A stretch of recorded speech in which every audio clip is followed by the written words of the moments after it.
आज आपण पावलांनी मोजणी करूया. चला पहिल्यांदा खोलीचा कोपरा मोजूया.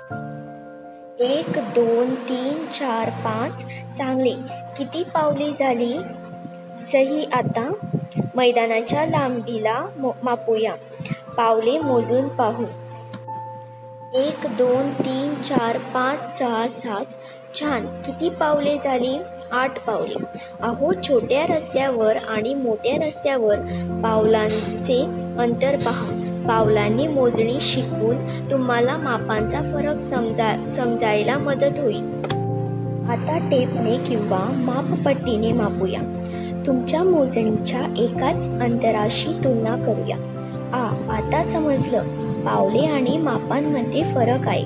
होय, अगदी योग्य. पावलांनी मोजणी करणे एक मजेदार आणि सोपी पद्धत आहे. सर्व मापे मोजताना नेहमी एकासारख्या पद्धतीने माप घ्या. मगच योग्य माप मिळते. धन्यवाद. आता मला मापनाची समज आहे.